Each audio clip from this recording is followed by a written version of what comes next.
ignorar ese anuncio, no fue uno que fue aprobado por la administración. Señor, bendice esta clase, Padre, bendice al comunicador, Señor, y que nos podamos todos tener una comunión íntima contigo esta noche en el nombre de Jesús. Amén. Amén, se pueden sentar.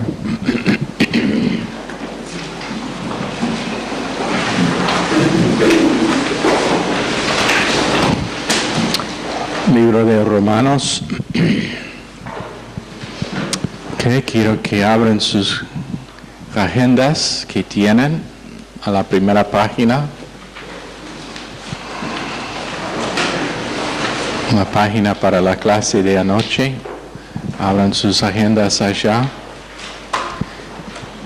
y muéstreme lo que tiene.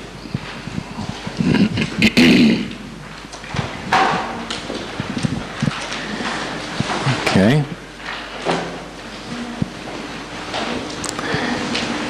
Parece que algunos están haciendo bien. Déjame ver todos, por favor. Ok.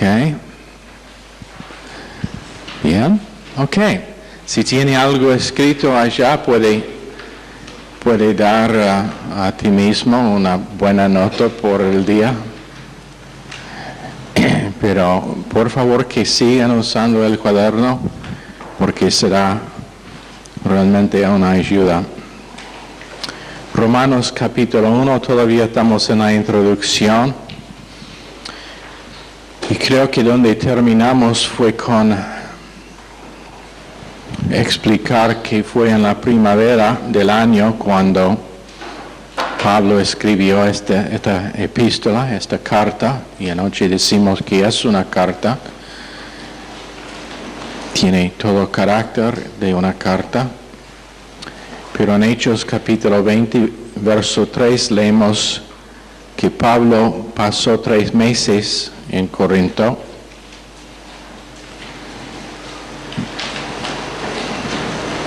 Después tenemos la cuenta de su viaje de Corinto a Jerusalén, en Hechos 20, verso 3, a capítulo 21, verso 17. Y eso fue en la primavera que hizo ese viaje entre la Pascua, que Hechos capítulo 20, verso 6 nos dice que fue celebrado en Felipe, o Filipos, donde están los filipenses. Pentecostés en Jerusalén, leemos de su viaje allá por esa fiesta en Hechos capítulo 20 y 21, pero el año no está conocido. Pero según su propósito, el propósito para la epístola de Romanos, Pablo mismo nos dice que hace largo tiempo él tenía ganas de visitar en Roma. En Hechos capítulo 19, verso 21, él dice: pasadas estas cosas, Pablo se propuso en espíritu ir a Jerusalén, después de recorrer Macedonia y Acaya, diciendo: después que haya estado allí, me será necesario ver también a Roma. Muchas veces él tenía planes para irse. En Romanos capítulo 1, verso 13 dice: pero no quiero, hermanos, que ignoréis que muchas veces me he propuesto ir a vosotros, pero hasta ahora he sido estorbado, para tener también entre vosotros algún fruto, como entre los demás gentiles. Él dice también en Romanos 15, 22, que su deseo fue interrumpido. Por esta causa me he visto impedido muchas veces de ir a vosotros.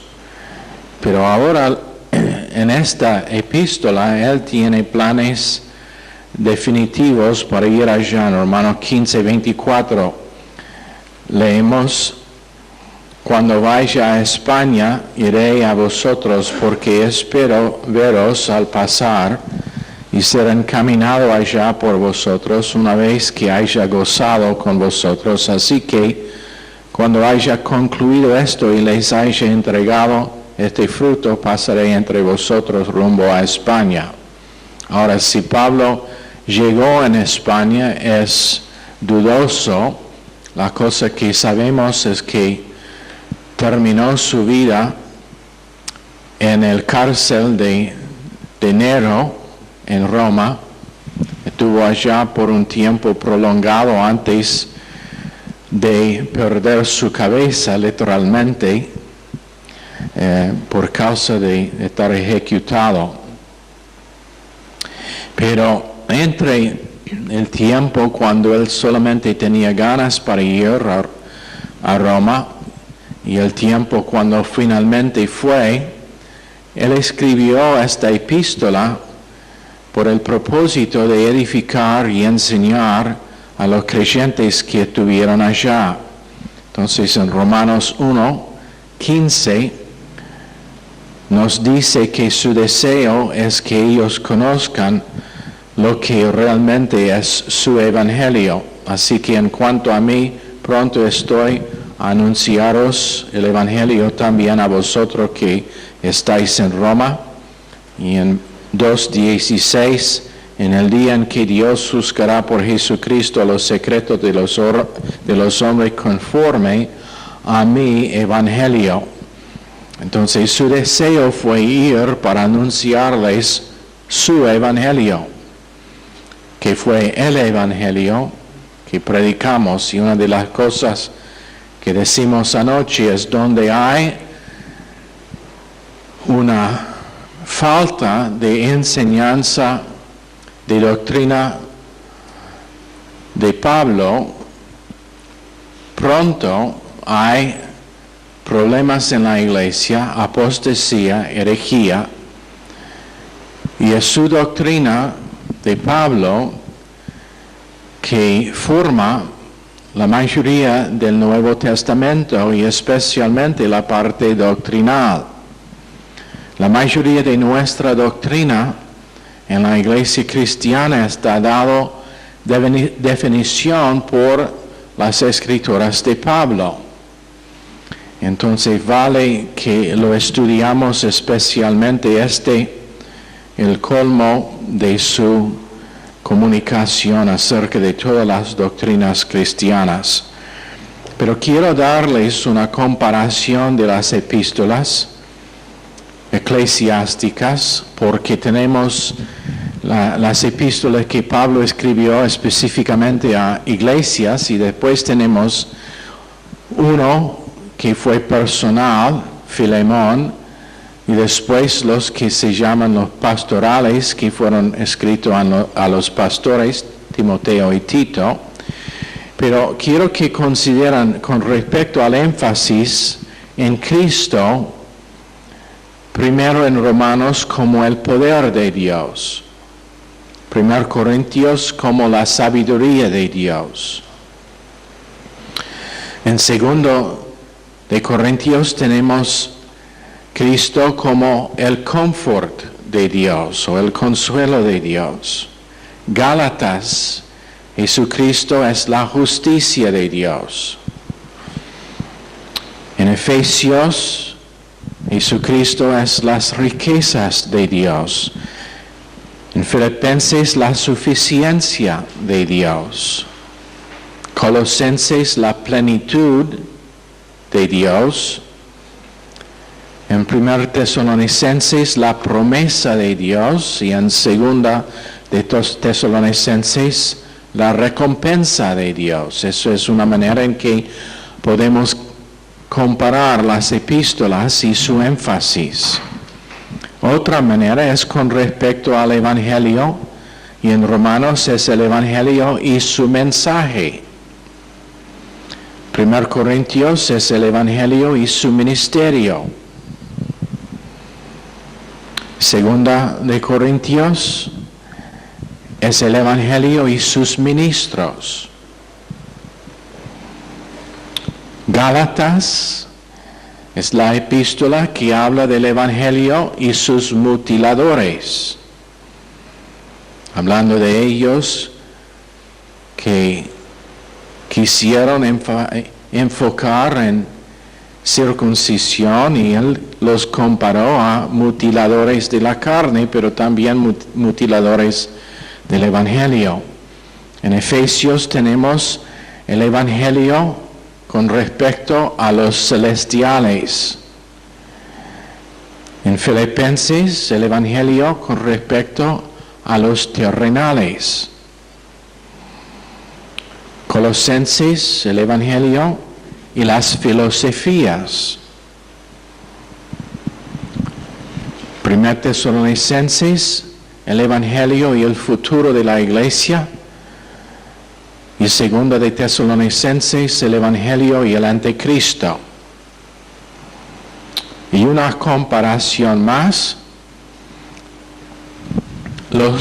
las posesiones del creyente en Cristo como se ven en las epístolas, las cosas que nosotros tenemos como creyentes y cómo están percibidos en las epístolas. En Romanos es justificación que es nuestra posesión.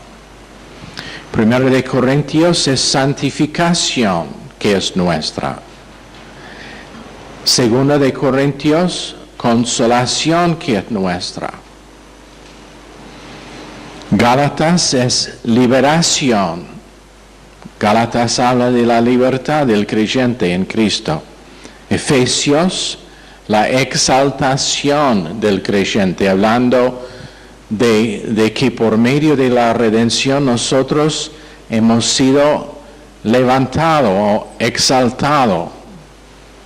2:6 es un verso que sería clave a ese pensamiento. Después en Filipenses tenemos como nuestra posición, nuestra exultación, o no sé si esa palabra existe en español o no, pero sería el hecho de que finalmente nosotros vamos a estar glorificados, que vamos a estar libres del cuerpo corporal que tenemos y los problemas que tiene. En Colosenses tenemos como nuestra posesión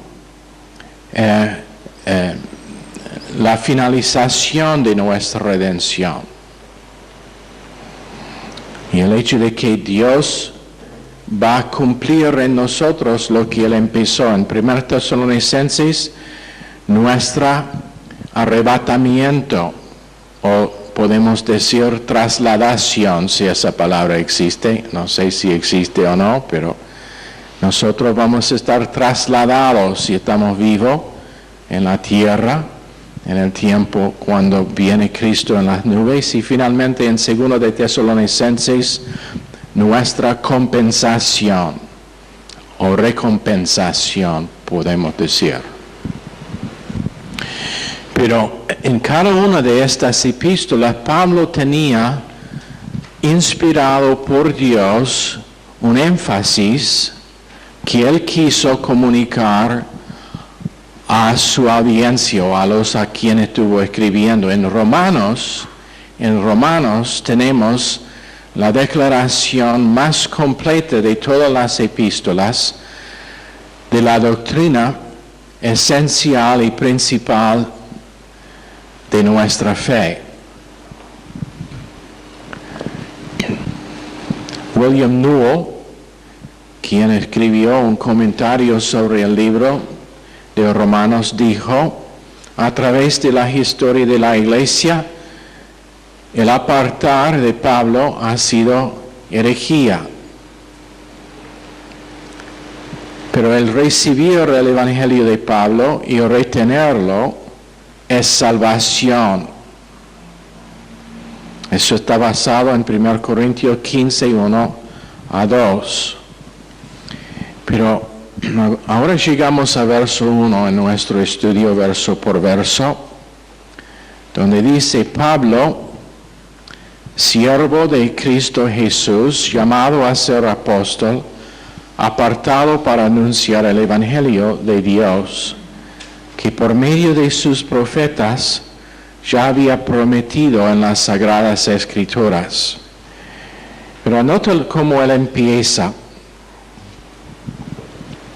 Él empieza con su nombre, Pablo. Pero es algo interesante acerca de ese nombre.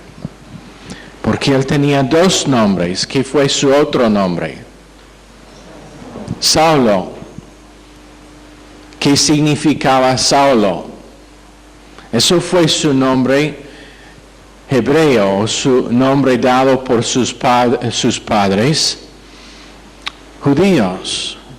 Pablo fue el nombre gentil que tenía. No olviden la historia de Pablo. Vamos a estar enseñando de a poco sobre su vida durante el transcurso de esta clase. Pero él fue nacido de judíos, su padre era fariseo, pero viviendo en una ciudad que fue básicamente gentil, Tarsus, donde él fue educado. Y en ese tiempo, la mayoría de la gente tenían dos nombres, uno que ellos usaron con su familia y con sus amigos judíos, y otro que fue usado con todos sus tratos con el mundo gentil. Y podemos hacer el paralelo que hoy en día, viviendo aquí en Argentina, si yo decidiera que debo tener dos nombres, yo podría usar Ricardo como mi nombre argentino y Richard como mi nombre inglés. Y eso sería un paralelo. Pero es algo interesante acerca del nombre que Pablo usó en sus epístolas, porque escribiendo en sus epístolas solamente usó su nombre gentil. Nunca leemos una epístola que empieza Saulo, el apóstol de Jesucristo. Nunca leemos eso. Pero ¿qué significa Pablo? Pablo significa pequeño. Y puede ser que él fue dado ese nombre por los griegos por causa de su estatura, porque fue un hombre muy corto, no de estatura grande, alto, pero él refiere a sí mismo como pequeño. Y quiero que veamos algo acerca de la vida de Pablo esta noche que es importantísimo si vamos a realmente entender algo de la persona suya. Él empieza con su nombre que significa pequeño. ¿Y qué es la próxima palabra que leemos allá? Siervo. Pequeño, número uno. Segundo, siervo. Varias palabras que fueron usadas para traducir siervo en el griego. Doulos es la palabra que tenemos aquí, que Pablo usa 5 veces en Romanos. Doulos, D-O-U-L-O-S. Esta palabra significa un esclavo, uno que está en condición servil. También significa uno que da a sí mismo a la voluntad de otro, en quien su servicio sirve. Significa uno que está devotado a otra persona, descuidando sus propios intereses. Y finalmente significa uno que está en servicio obligado. Uno que está obligado a servir. Esa es una de las palabras, doulos. Pero hay otros más que están usados. Doulos está usado normalmente para esclavo. Uno que es permanentemente en servidumbre, en sujeción a un amo. 119 veces está usado en el Nuevo Testamento la palabra doulos. 5 veces Pablo la usa solamente aquí en Romanos. Y él refiere a sí mismo como el doulos del Señor, no solamente aquí, pero también en 2 Corintios 4:5, en Gálatas 1:10, en Filipenses 1:1 y en Tito 1:1. Ahora, ¿qué es interesante acerca de eso? ¿Qué es que Jesús dijo a sus discípulos? Que no más les llamo mis siervos, sino mis amigos.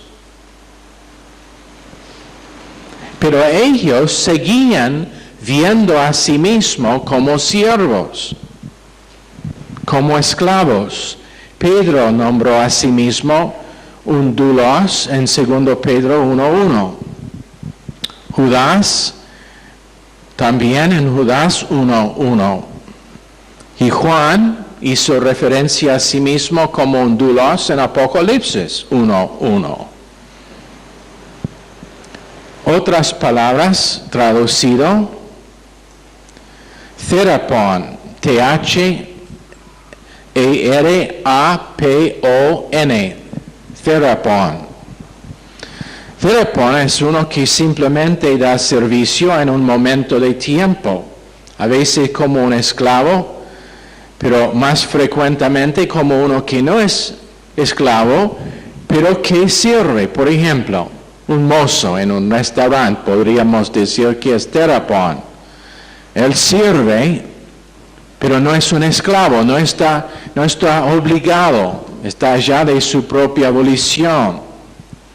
Esa palabra solamente está usada una vez en Hebreos 3:5. Moisés, a la verdad, fue fiel en toda la casa de Dios como siervo para testimonio de lo que se iba a decir. Pero tuvo allá no por obligación.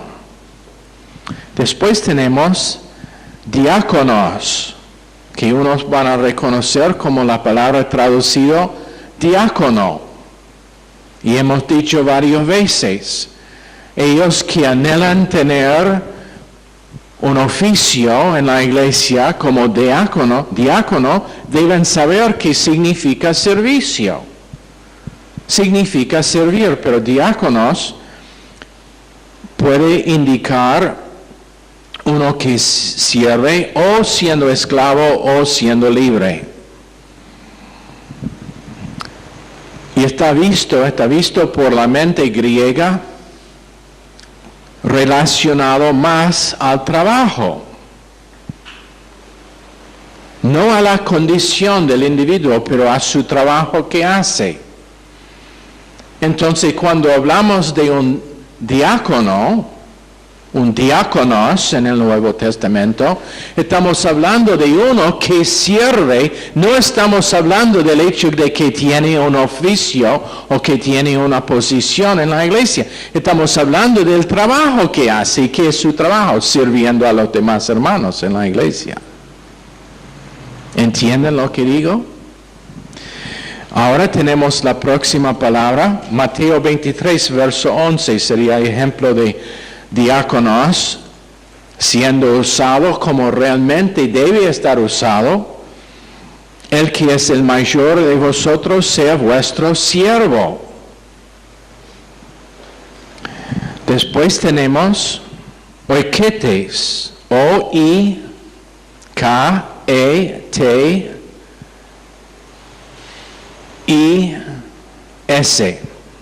oiketes. Y eso significa un esclavo, a veces siendo usado como equivalente de doulos, pero normalmente indica un esclavo como miembro de la casa, uno que vive en la casa, no enfatizando su servidumbre, pero la relación que tiene él con la familia, que tienda para hacer más fácil su condición. Podemos decir que, por ejemplo, una niñera que vive en la casa de la familia y tiene todos los beneficios. Es una buena familia, ellos atienden a todas sus necesidades de ella. Cuando ellos van de vacación, ella los acompaña, ella tiene su propio lugar donde vive, tiene comida, y entonces ella sería considerado oiketes, uno quien es esclava en la casa, pero por causa de la condición, su servidumbre no es pesada, no es pesado, no es difícil. Pero, ¿por qué entonces, y eso es Romanos 14:4, tú quién eres que juzgas al criado ajeno? Está hablando de alguien, y esto es el por qué ese verso es tan interesante a nosotros, porque está hablando de uno que está viviendo en la casa de su amo, y el verso está hablando de uno que está viviendo en la casa de su Padre Celestial, como uno que está aceptado casi como un hijo de la familia. ¿Y quién eres tú que lo está juzgando, siendo que esa es su condición y su posición? Tenemos una palabra más, que es huperetes, U-P, pero el U se pronuncia como tiene H, entonces H-U-P-E-R-E-T-I-S.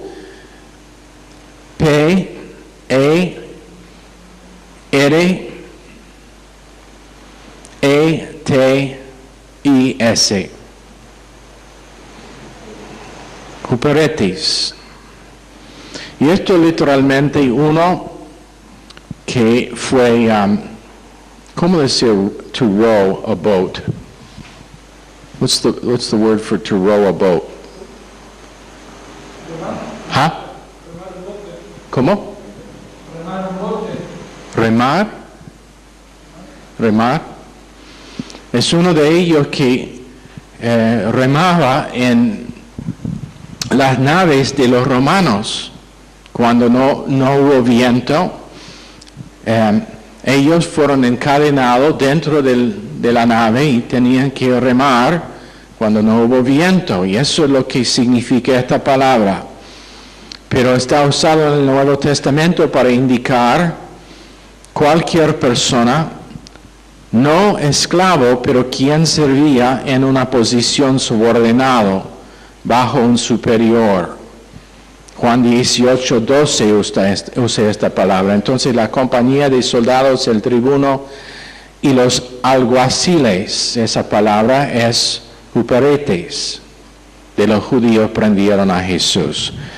Ahora, primera cosa que quiero decir es que Pablo usa la palabra más fuerte de todos, porque él usa doulos, uno que está en servidumbre por toda la vida, obligado, sin posibilidad de salir.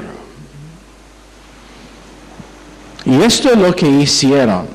Cuando hubo un doulos, y muchas veces una persona llegó a ser doulos por decisión propia, estando siervo en la casa de un buen amo, y cuando llegó el fin de su tiempo de servicio, y el amo le quiso hacer libre, dijo, no, Señor, no quiero salir, quiero seguir, me has tratado bien, quiero seguir para el resto de mi vida como tu siervo. Entonces lo que hizo, entonces necesito un voluntario, alguien, un varón. Te voy a mostrar lo que hicieron. Le llevaron, y no sé si la cámara va a alcanzar aquí o no, probablemente no. Le llevaron a una puerta y dobla la cabeza.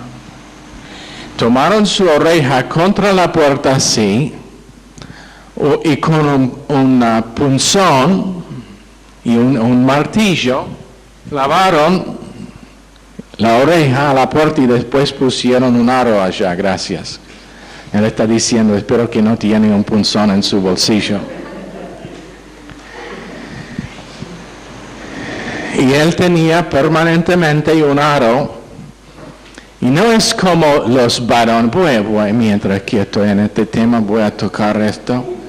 No es como los aros con que se visten los varones hoy en día, que son símbolos de rebeldía. Y si no piensan que es rebeldía, está bien, tiene su derecho de estar equivocado.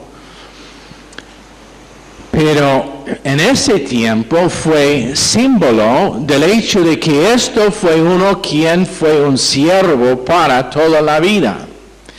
Y entonces, ¿por qué es que Pablo eligió de todas las palabras que tenía a su disponibilidad la más fuerte? Diciendo, yo no tengo otra opción, soy un siervo para toda la vida.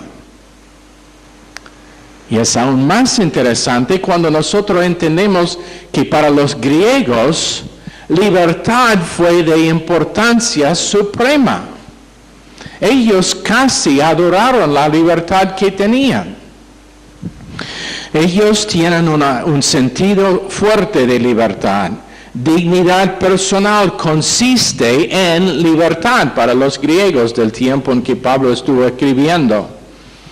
Y ellos tenían una aversión violenta a cualquier forma de servidumbre para sí mismo. Ellos entonces hicieron esclavos de otras naciones, pero un romano, un griego, nunca quisieron ser. Eso fue como ser el escorio del mundo siendo un esclavo.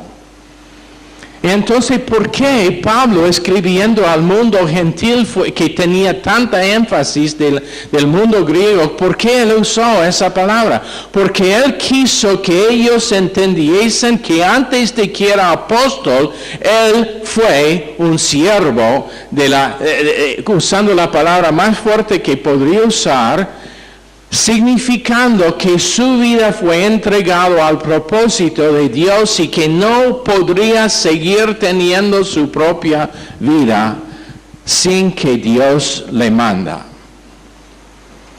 No olviden lo que significa doulos. Uno que no tiene derecho para elegir por sí mismo, pero uno que tiene que someter a cada palabra que dice su amo. Eso fue una ofensa para la mente griega. Ellos quisieron saber de libertad, pero la cosa que les va a mostrar es que solamente cuando uno está siervo doulos al Señor Jesucristo realmente puede ser libre. Y eso es donde el mundo moderno tiene todo al revés. Nosotros hemos decidido solamente cuando yo puedo decidir por mí mismo puedo ser libre. No, esa no es libertad. Esa es esclavitud. Es cuando nosotros tenemos nuestras vidas sometidas completamente a lo que dice la palabra de Dios y el Espíritu Santo en nosotros que podemos ser libres. Pero es una tremenda confusión hoy en día. Es una tremenda confusión que dice, bueno, yo quiero ser mi propio hombre. Yo quiero ser mi propia persona. Yo quiero ser un individuo y Dios solamente ha creado individuos. Tenemos unos que son muy individuos aquí. Eso significa a usted mismo, cualquier que me está escuchando, es muy individuo, muy distinto. Gracias a Dios que no tiene un gemelo. Eso es chistoso, cuán serio que son. Pero el mundo dice solamente cuando yo puedo decidir por mí mismo. No. Esa no es libertad, esa es esclavitud. Es esclavitud a una mente que es corrupta, a una mente depravada, a una mente que no sabe pensar correctamente, que siempre resultará con problemas emocionales, con necesidad de ayuda psiquiátrica, psicológica, de otra persona que también tiene su mente depravada. No sé. Eso es el ciego guiando al ciego y ambos van a caer en la zanja. ¿Quién estuvo? Mauricio contando de la zanja la otra noche. Pablo dice, quiero que sepan que cuando yo estuve libre, yo hice un desastre de mi vida. Pero cuando llegué a ser el siervo de Dios, el doulos de Dios, y mi voluntad fue sometida a su voluntad, ahora tengo libertad real. La libertad para vivir una vida transformada.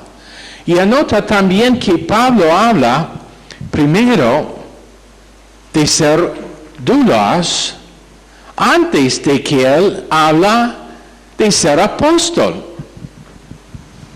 ¿Por qué? ¿Por qué es eso? Si fuera hoy en día, no escuchamos nada de gente, no he recibido ningún correo electrónico, ninguna llamada hablando del hecho de que yo necesito venir para recibir del tremendo ministerio de este doulos, uno que tiene su libre albedrío completamente sometido al servicio de los demás. Y si uno es un doulos, no es un doulos, yo soy el doulos del Señor. No, el doulos del Señor es uno que vive para servir al cuerpo de Cristo. Y eso es lo que Pablo estuvo diciendo cuando él les escribió diciendo, tengo ganas de venir para tener frutos entre ustedes y para que podamos compartir mutuamente. Yo les quiero servir. No les quiero dominar, no les quiero estar como uno que les gobierna. Yo quiero servirles. Pero ¿qué tenemos hoy en día? El reverendo apóstol tal y tal. Él no estaría conforme con la enseñanza de Pablo, quien era Saulo, pero decidió usar su nombre que significa pequeña, que tomó a propósito el título doulos antes de ser un apóstol. Y le voy a decir algo. Si fueron apóstoles hoy en día, nadie llegaría a ser apóstol si no era primero siervo. No tenemos. Falta la mente del doulos hoy en día. Falta el corazón del doulos hoy en día. Intentando juntar 2 o 3 voluntarios para limpiar la iglesia después de una fiesta. No debemos tener que pedir que alguien quede para ayudar. Debe ser una cola diciendo, está bien si me quedo para ayudar con la limpieza y con lavar los platos y llevar la basura. ¿Sabe por qué? Falta de los doulos, los que tienen corazón de servir sin recognición. Y eso es lo que fue el doulos. Él servía, pero nunca a veces aún recibió una comendación de su amo. Estuvo allá haciendo lo necesario, haciendo lo que su amo quiso, y esto es como estuvo el doulos. Siempre atento a cada movimiento del amo para que él casi sabía lo que estuvo pensando el amo, para que él actuaba antes de que el amo le pidió. Su libre albedrío entregado al otro. Y así es cuando nosotros llegamos a entender lo que significa doulos, el doulos del Señor. Eso es lo que dice Pablo. Doulos de Cristo Jesús. Doulos de Cristo Jesús.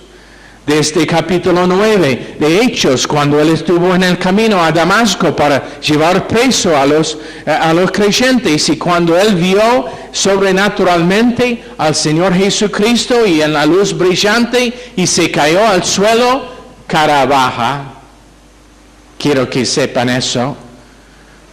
En ningún lado, en ninguna parte de las Escrituras leemos que una persona cae atrás bajo la influencia del Espíritu Santo. Siempre caen sobre el rostro.